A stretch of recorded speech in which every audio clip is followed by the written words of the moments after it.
Hello everyone, Neoglean here, and welcome back to the Edain mod, where today we will be showing off Imladris with their faction guide. And, oh, this is one of my favourite factions. It's honestly been a faction I kind of no-lifed for when it came out, because I remember back in Edain 3.8, Imladris was the faction you could just turtle with, because their way of getting powers was different, but they've obviously removed that since. But I still enjoy Imladris now way more than what the elves could give back in vanilla Battle for Middle-earth. So, let's begin going over the core mechanics, which are primarily the research of their faction all comes from this library building, and you can see there's two tiers of four different studies. We've got forging, military, mystical, and agriculture. So for the first tier, you get, well, obviously a small amount, and the second tier gives you your second bonus. Agriculture is all about your settlement buildings, also giving Miravor more healing and Dunedain more power. Well, Dunedain more presence by protecting your hobbit farms.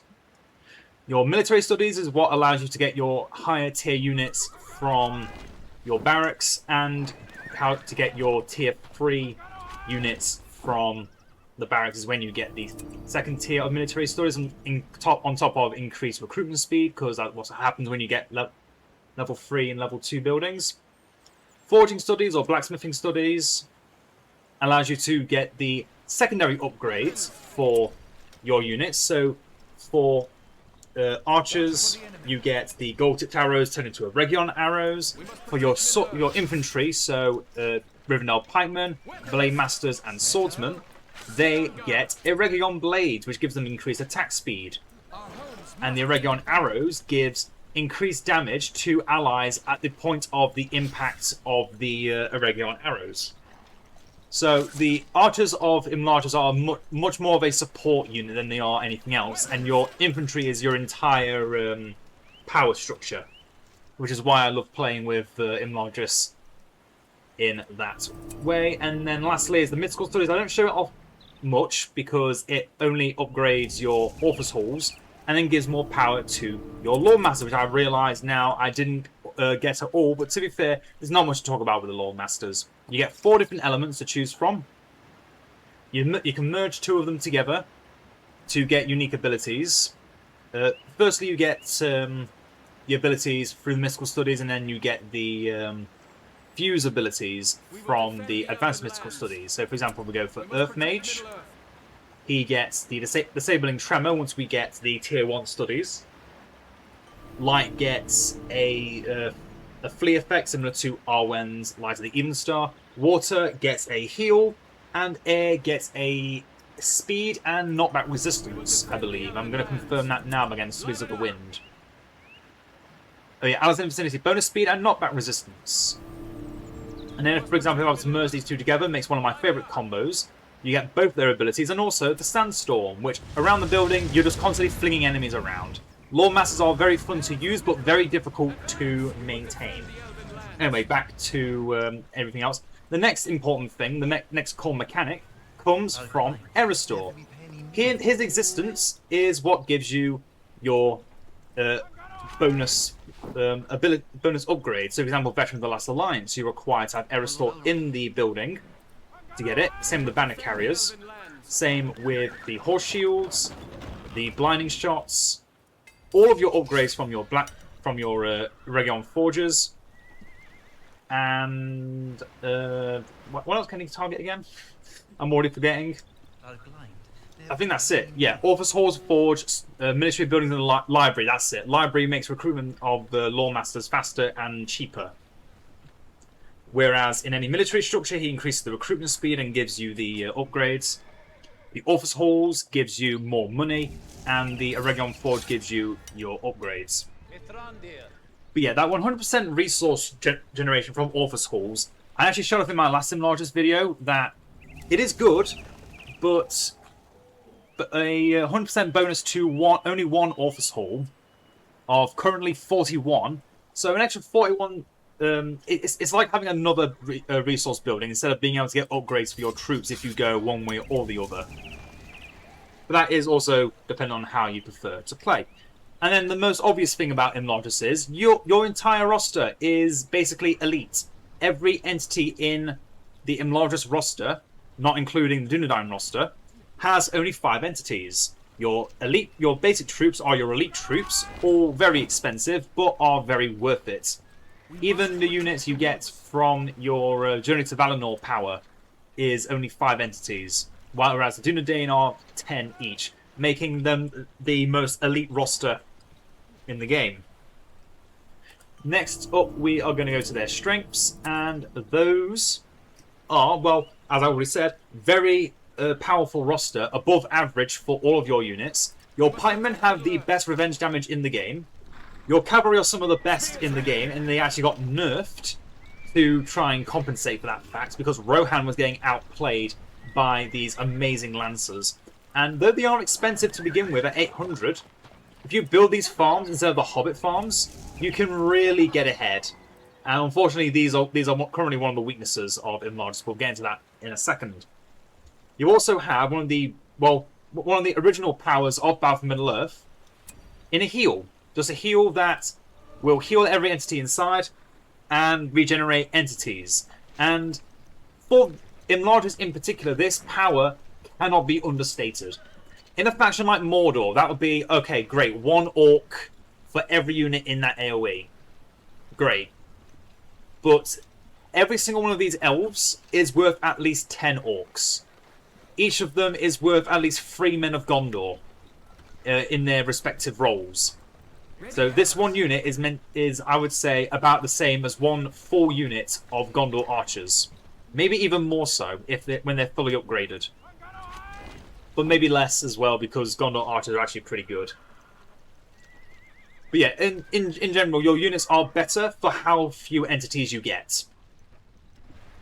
And you also do have some less elite units if you want to go for the Dunedain, because you can go for a more basic route. And honestly, the Dunedain are better than their other human counterparts. Like, these pikemen are amazing.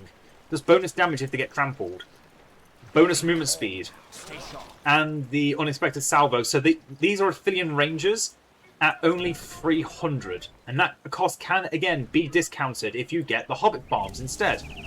But now we come to the weaknesses of Imladris, and the Hobbit bounders are unfortunately, I think, a weakness.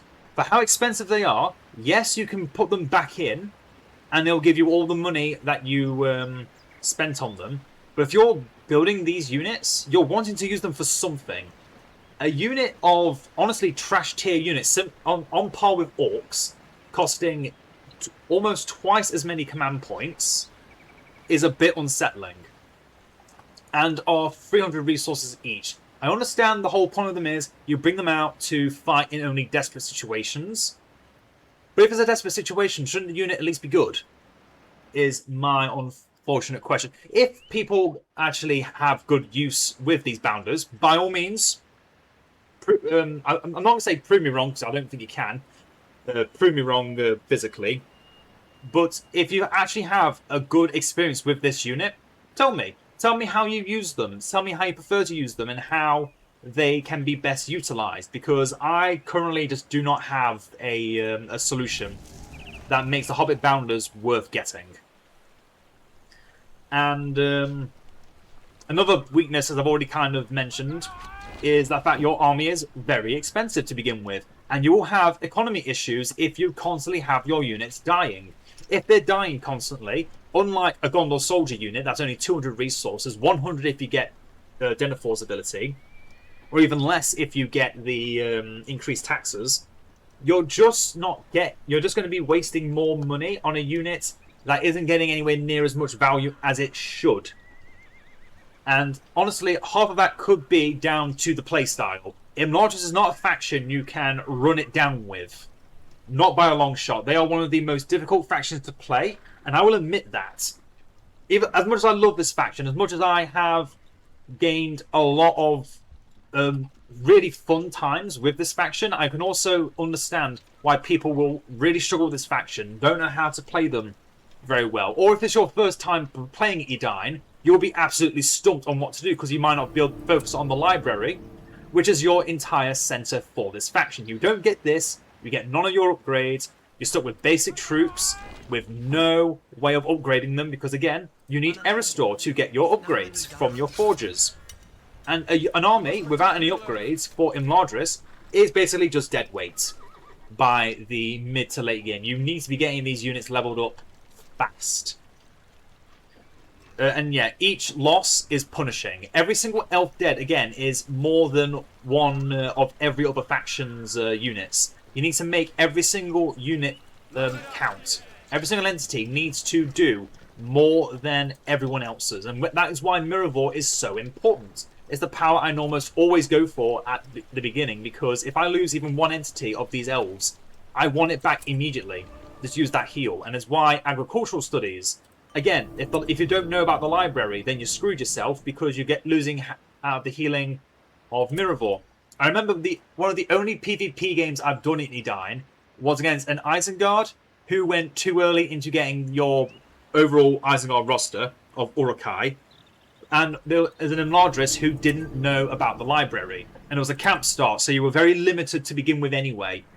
And with only 6 plots, if you don't build the library, you're screwing yourself, because these upgrades are vital. They're vital for every faction.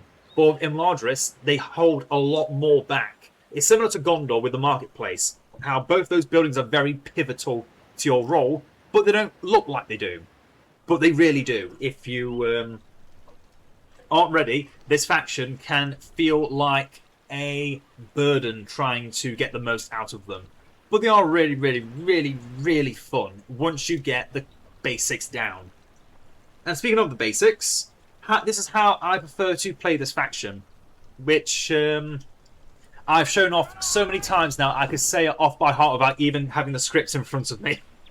So, as I said, get your early upgrades. If you can take a lot of settlements early game, get the agricultural studies, especially if you're going for the Hobbit farms, because the extra defenses on the Hobbit farms make them nearly unbreakable against just like single units that's running down on a settlement, because that's what most even PvP games can run down to, is just single units trying to destroy a settlement, but can't because of all these extra defenses.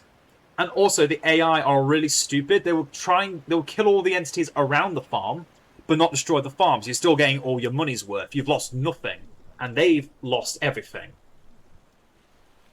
And then once you get your economy rolling at a good pace, similar to Isengard, honestly, you then want to be getting Elrond's children. You want to be getting Edain, Elrohir, and Arwen, both of which are very important heroes. Arwen, because she gives all your other heroes faster ability cooldowns and extra healing out of combat.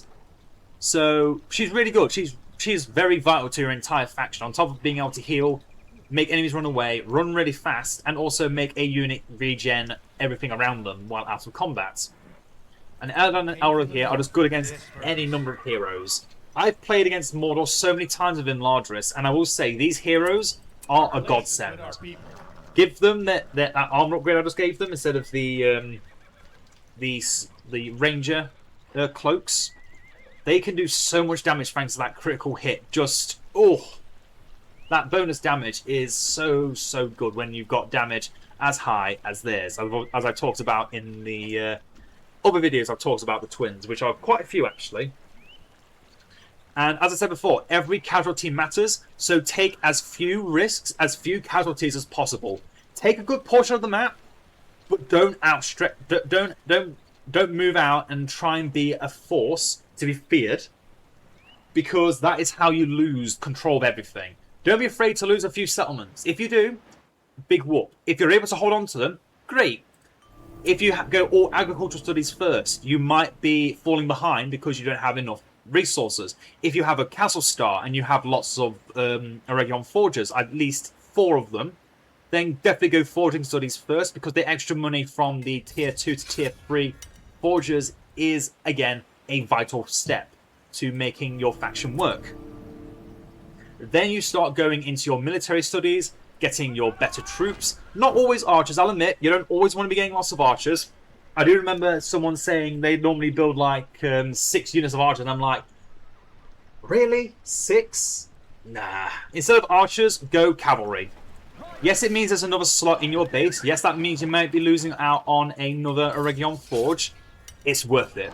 It is worth getting these Lancers. And again, I said already, these are one of the best cavalry units in the game outside of Rohan. In fact, no, outside of Rohan, this is the best cavalry unit in the game. Fight me on that, I dare you. Only heroic cavalry can have any contest against them, and the contest within their own faction is not very hard. These guys just do the job 10 times better than the Glorfindel Wind Riders. One day they will be good, and one day I will respect them. But that is not this day. That is not this day. Once you start getting your economy rolling again, have a good army, mixed, balanced army of what you need. Pikemen are always essential against most factions. Against Lothlorien and Angmar, not as much. But cavalry is vital for this faction, especially if you know how to use them really, really well. And then by the time you get to the mid-game, you should be able to afford all your upgrades, get all your upgrades for all your units, and your army should just be fully upgraded. There should be no excuse for you to not have a fully upgraded army by like the 15-20 minute mark. That's what I normally go for. 15-20 minute mark, fully upgraded Elven army, and you can honestly just win the game with that. But by the mid game, this is a faction I can guarantee I've won more games early than any other faction, and I've won games in like 20 minutes with just a fully upgraded army of elves sat in my base, ready to push out, and it works every time. It's so good. Obviously, powers help a lot, especially the army of the Last Alliance. This power is, it's so hot. It's basically what some of the other summons for like Gondor that used to just be instant army summons.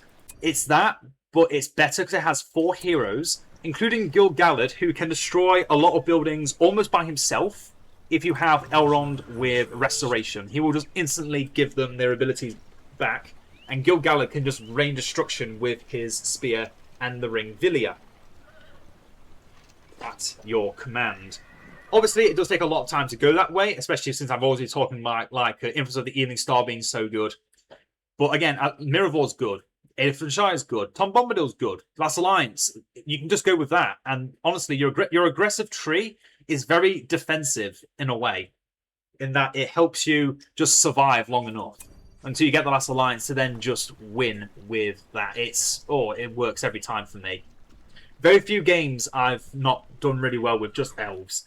If you want to play the Dunedain, if you feel like your economy is struggling a bit, then I do recommend the Dunedain. They are very good. They do not last into the late game unless you can get their upgrades, which you can only get through Halbarad. But thankfully, Halbarad did get changed so that you can now build these little tents around settlements. Although I think this map's a bit too... Oh no, there we go. You can build tents around settlements to recruit more Dunedain. And they have got a slower recruit speed, as you can see, than at here. That's because I've got the recruit tent that gives extra recruit speed. But yeah, Dunedain do just as well as elves if your economy is struggling, in the early game anyway. And if you can keep that Dunedain tent safe. Otherwise, do just be content sitting in your base, building up, really strong, winning the game with just mainly a powerful army. Heroes are really good for this faction, I'll admit it. They're really good, but they are also expensive. Elrond, 4,000. Glorfindel did get reduced, I think, to like 2,400. Círdan can be good, but that requires the Linden Watchtower. Halbarad is good, but you obviously need this settlement here. This outpost even. And Gildor doesn't really exist as a hero as much as he does a tier 1 power with the just Farsight. He's the power that you just need for spending 100 resources for. And if he dies, he dies. You can get him back very easy. If you don't mind the copyright claim with Gildor's hymn, then by all means use it. But I am always iffy about whether or not the copyright claims will come for me. It's also why I don't use Journey to Valinor very much, because both those powers Well, both that power and this ability are very, very hit and miss, especially since that's the passing of the elves. I've actually remembered what that song is named now. The original version by Howard Shore, Passing of the Elves. Got to be careful. Anyway, that's how I play the elves. It may seem simple, but give it a lot of time and effort, and you will find little ways to mix it up and actually find your own style of playing. This is my style of playing. Mix other things up. You might find a better way of playing it than even I can play. You probably already have. You're watching this video, and you've watched my other videos. You'll probably have even more ways of playing Imladris better than me. Anyway, last bit, which is how the AI use them and how best to beat them. Because the AI with Imladris are actually quite ruthless now. Ever since the AI learnt to make cavalry, they have been a major threat. Oh, and the Dunedain tent as well. They know how to use all of this. Back when Imladris was first brought out, they were the most bugged AI in the game, next to the dwarves, but actually crash the game. Imladris AI used to do nothing. But now they use everything. They use a perfectly balanced roster nearly all the time. If they have Dunedain, they will constantly spam Dunedain with those battering rams. Terrifying threat if you let them build up. Again, cavalry, really good. If you let them build up these cavalry and just keep trampling you constantly, you will fall behind a lot. So always have pikemen on hand against Imladris, because they'll always have cav. They will always have cav. And their army is, again, very elite, very powerful. Their early game economy is nowhere near as bad as the players because AI get cheats. They get bonus resources at the start of the game, so Imladris is able to just pump out troops very early and heroes out very early. You have to play this. You have to play a similar way to how I play Imladris against Imladris. You have to be willing to stay on the defensive in the early game. Stop them from advancing too far if you can. Don't let them hit the base. If they hit the base, it could be over. It could be GG unless you're able to counter them. But yeah, prioritize high damage, high entity numbers, and crowd control. So, for example, abilities like Breeze on Monway or Freezing, whatever it's called for Angmar, use high damage. So ranged units are pretty good, but again, be wary of their cavalry. So mainly like defenses around the base are very good. Like what I shot off in my last Isengard video against Imladris was actually a very good example of how to beat them, even when you're on the back foot and they're beating the crap out of you.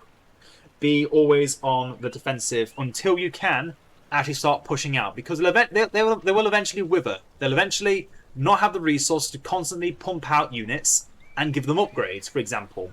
They will eventually just run out of resources. They'll run out of fighting power, and they'll just constantly be at a low resource level because they're constantly trying to rebuild everything.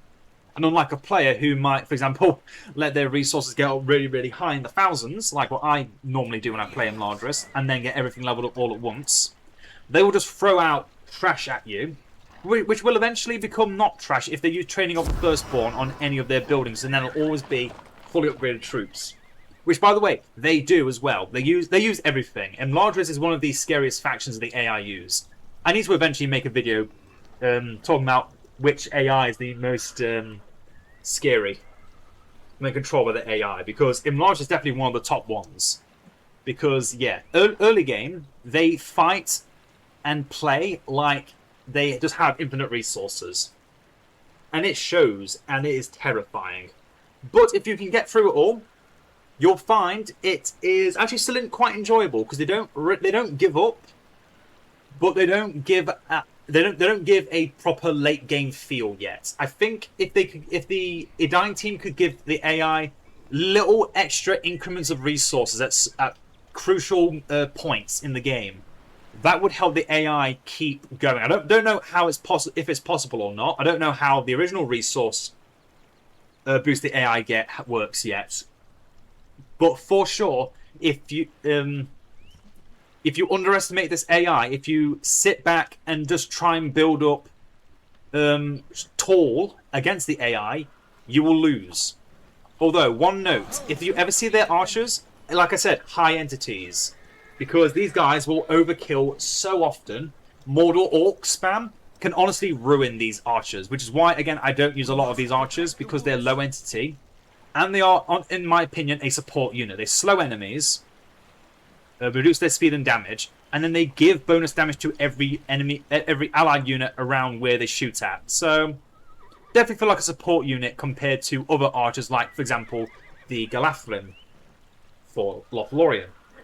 And that is everything for this video. Hope everyone's learned something from this. Only 3 more factions to go, and I'm gonna do one more poll, and depending on which faction wins, I might be doing the last 2 together, if you know what I mean. See you on the next one, and farewell.